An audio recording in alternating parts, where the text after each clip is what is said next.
I spotted it in a junk shop in Bridport. It sat there, almost forgotten, battered, neglected, covered in dust. The shopkeeper told me it was early 19th century oak. I traced my fingers over its worn edges, imagining the stories it could tell. It was in bad shape, the roll top was broken into pieces, scorch marks ran down one side, and one leg had been clumsily mended. But something about it called to me. I had always wanted a roll-top desk, but they were far too expensive. This one was different. It would be a risk, a challenge, but I had to have it. I paid the man, knowing this desk had secrets waiting to be uncovered. And so, I took it home, not yet realizing how much of the past was locked inside. It was Christmas Eve, and the air in my workroom was cold. The desk stood before me, broken yet waiting, its history worn into its wood, its secrets locked inside. I ran my fingers over the surface. The veneer had lifted almost everywhere. There were burn marks, scars of fire, and stains where water had taken its toll. I had to be careful. I removed the roll top completely, setting it aside. The desk creaked in protest, as if it knew it was being disturbed after years of neglect. I pulled out the drawers one by one, feeling the weight of time in each movement. As I worked, I couldn't shake the feeling that this desk had a story to tell. And I was about to uncover it. The last drawer was stuck. I pulled at it, coaxed it, nothing. It refused to move, as if it was guarding something. I tried again, harder this time. It groaned, resisting, stubborn. Frustration built inside me.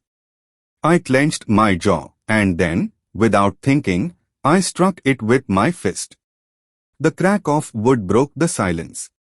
The drawer shot open, nearly toppling onto the floor.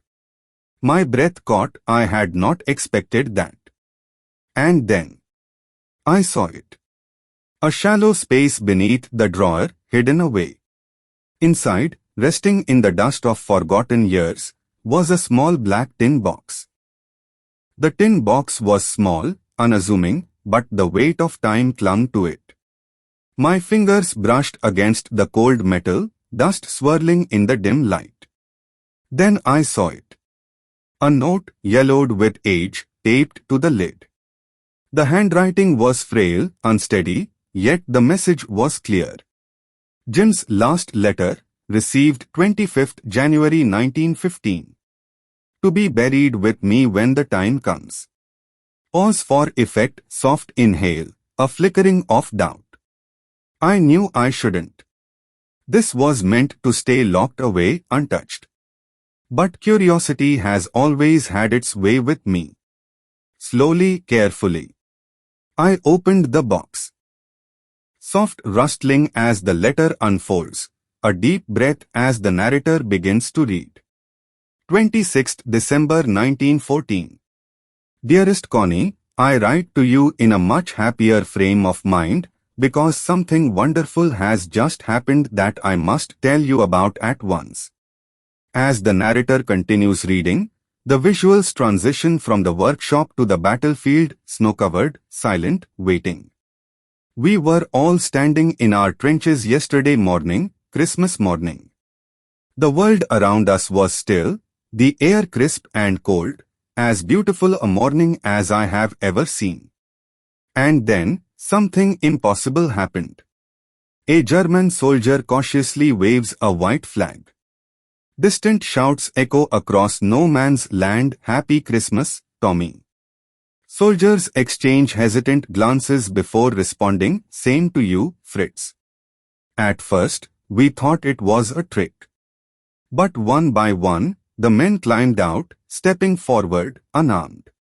And suddenly, there we were, face to face with the enemy.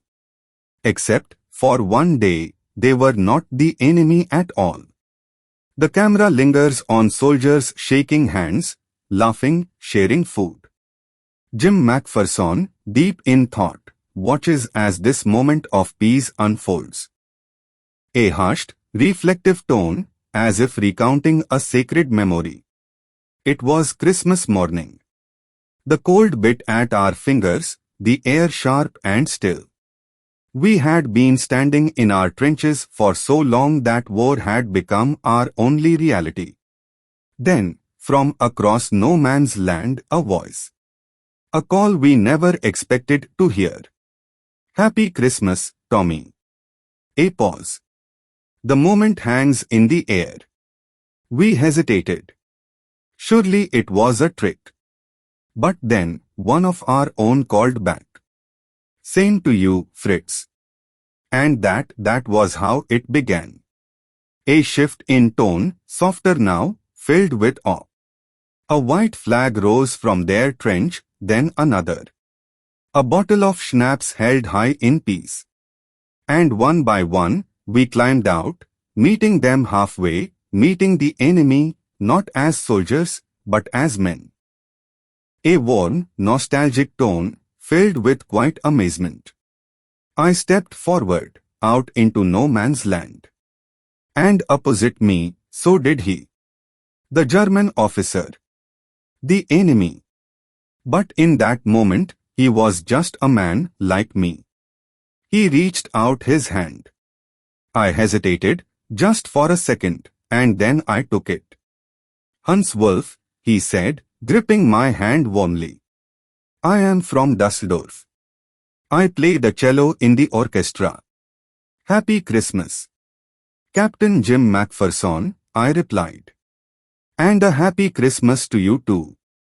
A pause, a smile in the narrator's voice. We spoke about home, about life before the war. And then, to my surprise, he said something unexpected. Ah, Dorset, Hans smiled. I know this place. I know it very well. Soft chuckle, shifting tone to admiration. He had never set foot in England. He had only read about it from books. His favorite? Far from the madding crowd. He spoke of Bathsheba, Gabriel Oak, and the beauty of a place he had only imagined. And in that moment, standing in the middle of a battlefield, we were no longer soldiers. We were just two men, sharing a love for stories, for home, for the things that made us human. A warm, reflective tone, filled with quiet amazement. I never thought I would sit in no man's land, surrounded by Germans, breaking bread and sharing stories. But there we were, on Christmas Day, doing just that. We sat on wooden crates, the cold forgotten for a little while. Hands passed bread, sausages, schnapps. Someone brought out a tin of biscuits, another a piece of cheese. We traded, we laughed, we shared. Hans and I sat together, a small Christmas cake between us. I cut a slice and offered it to him. He took it carefully, inspecting the marzipan with curiosity. Soft chuckle in the voice. Marzipan? He asked. I nodded. He took a bite, and his face lit up like a child's. This is wonderful, he said, laughing. We must learn to make this in Germany. And for that moment, the war did not exist. There were no sides, no uniforms, only men, gathered together, sharing food, sharing stories, sharing a Christmas we would never forget. A nostalgic, heartfelt tone tinged with awe. It began with a single kick. A ball, scuffed and worn, rolling across the frozen ground. A boot met it, then another.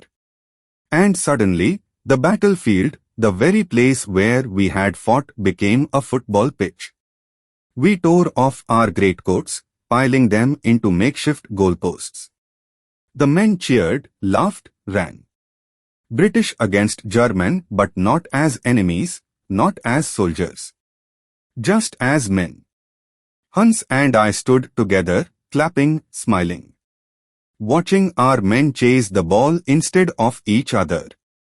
Watching them fall, not from bullets, but from laughter. Pause, a soft chuckle in the voice. Fritz won. 2-1. Hans turned to me, grinning. Your goal was wider than ours, he said. I laughed. And for a little while longer, we stayed there, in no man's land. Not thinking of war, not thinking of tomorrow. Only thinking of the game, the laughter, the moment of peace we had made. A quiet, reflective tone, filled with emotion. And so, it had to end. We stood together one last time, British and German, shoulder to shoulder. We shook hands. We laughed. Some even embraced. Hans turned to me. He reached out his hand, and I took it. We held on for just a moment longer than necessary, both of us knowing we would likely never meet again. A pause, a deep breath. He raised his hand in salute. I did the same. Then, he turned and walked away. I watched as he disappeared into the mist, back into his trench, back into the war. Soft, distant singing begins, Silent Night in German. That night, from across no man's land, we heard them singing. Still Nacht. Silent Night. We listened. And then, without needing to be told, we joined them singing while shepherds watched their flocks by night. For one last time, before war returned, we were not enemies. We were simply men, singing the same song beneath the same sky. A long pause, then softly. And then, the silence returned.